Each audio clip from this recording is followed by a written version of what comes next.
Chers amis de la peinture, bonjour. Donc, je vous fais aujourd'hui une petite vidéo sur une peintre aborigène, Sally Gabori. Et en fait, c'est une de mes élèves qui est allée à la Fondation Cartier à Paris et qui a envoyé sur le groupe que je partage avec d'autres personnes qui suivent ma formation de peinture. Elle a envoyé plusieurs peintures de cette peintre aborigène. Et puis, en regardant ces peintures, bon, ça fait un moment que la peinture aborigène, en tant qu'artiste, en tant que peintre, elle me fascine. Elle doit nous interroger, cette peinture, parce qu'elle est tellement profonde, tellement puissante, tellement mystique. Il se trouve que c'est un peu des ovnis, les aborigènes, dans l'histoire de la peinture européenne, en tout cas, ou occidentale, parce qu'apparemment, ils ne suivent pas tout à fait les mêmes écoles, les mêmes codes esthétiques qu'on apprenait jusqu'à il n'y a pas si longtemps dans les bonnes écoles d'art, la composition, le travail sur les couleurs, l'harmonie des formes, comment est-ce qu'on fait circuler une image dans un tableau, comment est-ce qu'on crée des liens entre les différentes parties du tableau, éventuellement la répartition mathématique des couleurs. En fait, c'est tout un langage, hein. C'est ce que je prône dans mon enseignement depuis un petit moment. Et ceci parce que justement, aujourd'hui, on parle beaucoup trop des émotions. On pense que la peinture, elle est uniquement faite de ressentis et d'émotions. Et en fait, c'est absolument pas vrai. Il y a un langage comme pour la musique, il y a un langage pour devenir un virtuose du piano ou du violon, bah, c'est identique pour la peinture. Simplement, depuis un certain temps, on a décidé que le langage n'existait plus. Enfin bref, ça c'est un autre discours. Mais donc, je suis interrogé par ces peintres, sept peintres aborigènes et parce que justement, c'est un peu le contre-pied de du discours habituel que j'ai, hein, par rapport à la peinture. Parce que là, on a l'impression que justement, elle n'a pas forcément fait des grandes écoles de peinture et pourtant, elle est capable de faire des peintures qui sont de toute beauté, hein, qui peuvent faire penser par exemple à la peinture de Cy Twombly, euh, ou même des peintures de Willem de Kooning, des grands peintres, en fait, des grands peintres occidentaux qui sont des stars de la peinture. Et quand on regarde cette peinture-là, on est vraiment, c'est fascinant. Alors, je voulais voir un petit peu avec vous et éventuellement essayer de rentrer dans cette peinture, de comprendre un petit peu ce qu'elle contient, comment la lire, hein, au-delà de l'émotion. Alors, bien sûr, il y a une grande émotion qui peut se dégager de cette peinture j'en profite pour dire que je suis absolument pas contre l'émotion, mais pas seulement l'émotion, hein. Il y a un langage qui doit permettre à l'émotion de pouvoir s'exprimer euh, de manière encore plus puissante, encore plus profonde. Et ces aborigènes, en fait, ils sont connectés, je ne sais pas avec quoi ils sont connectés, mais ils ont une capacité pour se laisser aller, un peu comme les enfants. Moi, je compare un peu la peinture aborigène sous certains aspects à la peinture des enfants. C'est les deux seuls qui sont capables de faire des peintures d'extrêmement bonne qualité sans avoir une formation particulière, hein. Picasso a dit, si je me souviens plus exactement de sa citation, mais je pense que c'est j'ai mis toute ma vie pour arriver à peindre comme un enfant. Hein, c'est un peu une citation, un peu une boutade, mais en même temps, il y a beaucoup de vérité dans cette citation. Et ben, je pense que les peintres, donc en disant ça, ils soulignent l'importance de la peinture des enfants, hein, parce qu'ils ne sont pas forcément dans la justesse de la représentation, mais il y a une telle énergie, il y a une telle force, il y a une telle puissance. Et on sait par exemple que naturellement, les enfants, ils travaillent avec le nombre d'or.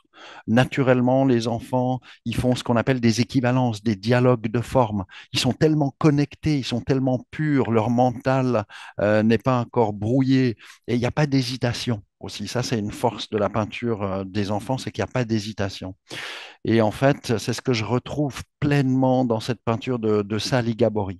En fait, quand je regarde cet espace, je sens bien que c'est à gauche que je suis à droite, pardon, que je suis attiré par ces masses rouges, hein, qui sont ici, par cet espace qui est là.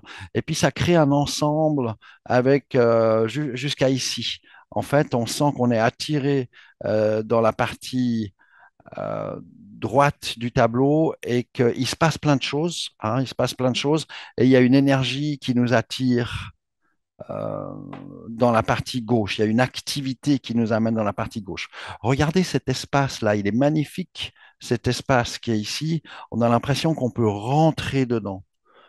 Parce que la peinture, c'est savoir occuper l'espace, hein, composer l'espace. En plus, je pense que c'est des grandes toiles, mais en plus créer des espaces dans la profondeur. Et en fait, ce petit plan noir qui est ici, il est tout à fait intéressant parce que premièrement, il a la même structure que ce plan qui est ici, hein, donc ça crée déjà une harmonie, ça crée un lien entre ces deux plans, mais en plus, il empêche le plan blanc d'avancer complètement. Pourtant, le plan blanc, il est beaucoup plus grand, et ce petit plan qui est ici, il est tout à fait intéressant parce que c'est lui qui crée de l'espace.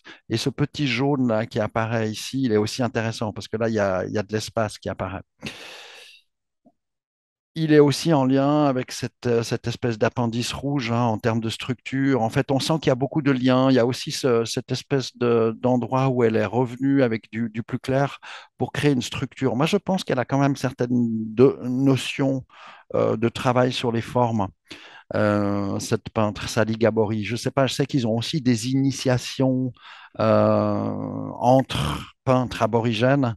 Mais bon, j'ai lu un peu son parcours sans connaître en détail, mais j'ai vu elle vivait sur une île, qu'elle a passé une bonne partie de sa vie à faire de la pêche, à être connectée donc avec la nature, avec.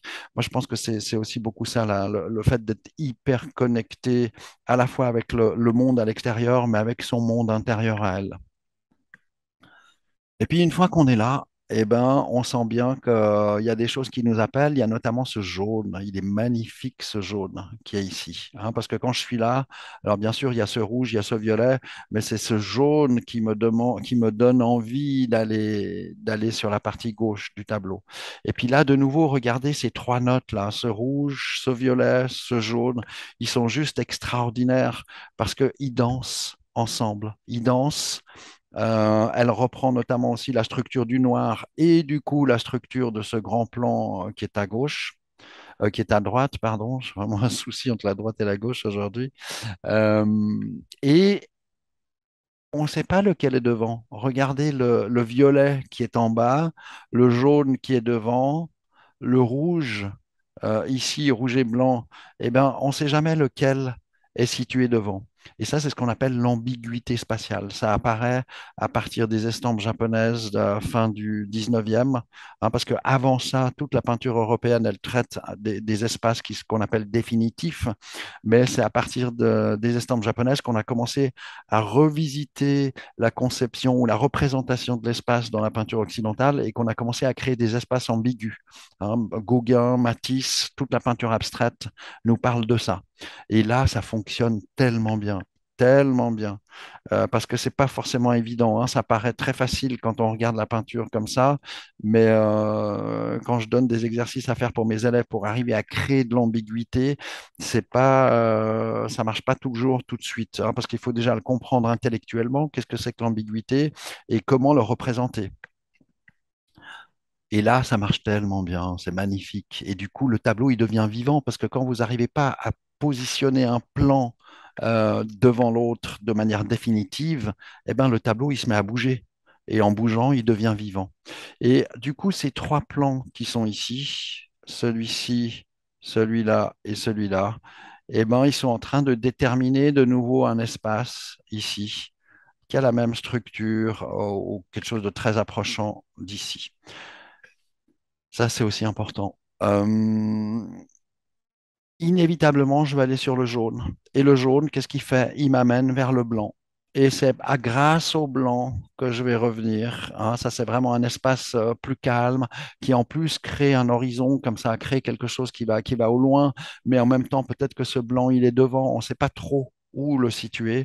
Et surtout, c'est grâce au blanc que je vais revenir euh, à ma position de départ, c'est-à-dire dans le secteur de droite, et puis d'aller visiter tout ce qui se passe dans la partie droite parce que c'est évident qu'on n'a pas tout vu lors du premier passage. Et regardez comment cette forme qui est ici, hein, quand j'arrive depuis la droite, il y a ce noir, et puis il y a cette forme qui est ici, là, qui me permet de rentrer. Et là, je peux tourner, rentrer dedans, et puis du coup, et en fait, on peut se balader dans cette peinture tellement elle est vivante, tellement c'est tout un monde qui s'offre à nous. C'est assez époustouflant comme peinture par justement tout ce qu'on vient de voir, mais aussi la dynamique, l'énergie qu'il y a dedans, toute cette vie, tous ces coups de pinceau. On sent qu'il n'y a pas d'hésitation dedans. Franchement, c'est un chef-d'œuvre, cette peinture. C'est un vrai chef-d'œuvre. Et ça va à l'encontre de toute cette idée d'apprendre le langage, d'apprendre l'esthétique pour pouvoir faire de la peinture. Mais c'est rare, hein. Je pense qu'il y a les enfants et les aborigènes qui sont capables de faire ce genre de peinture sans avoir une éducation. Et l'éducation permet justement de pouvoir lire aussi ce genre de peinture. Bien sûr qu'il y a l'émotion, hein, on ressent l'émotion, mais en plus, on peut rentrer dedans. Et c'est ce qu'on fait aussi avec les peintures classiques, parce que la plupart des personnes qui vont dans les musées, qui ont un peu de peine avec la peinture abstraite, euh, aiment bien la peinture classique ou se réfèrent à la peinture classique. Mais en fait, ils en connaissent qu'une toute petite partie, parce que derrière un tableau de peintre classique, il se passe un million de choses qu'on ne peut pas voir si on n'a pas été éduqué à la peinture. Hein, on voit juste la surface de l'iceberg, mais on ne voit pas tout ce qu'il y a en dessous. Dans une peinture classique de Rubens, dans une peinture classique de Nicolas Poussin, par exemple, il se passe tellement de choses qu'il faut, euh, qu'on peut observer uniquement si on a été initié à la peinture. Voilà, c'est une petite vidéo que je voulais vous faire pour vous parler de cette peintre étonnante.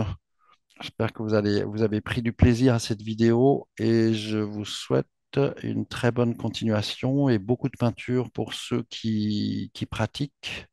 Et je vous dis à tout bientôt pour une prochaine vidéo.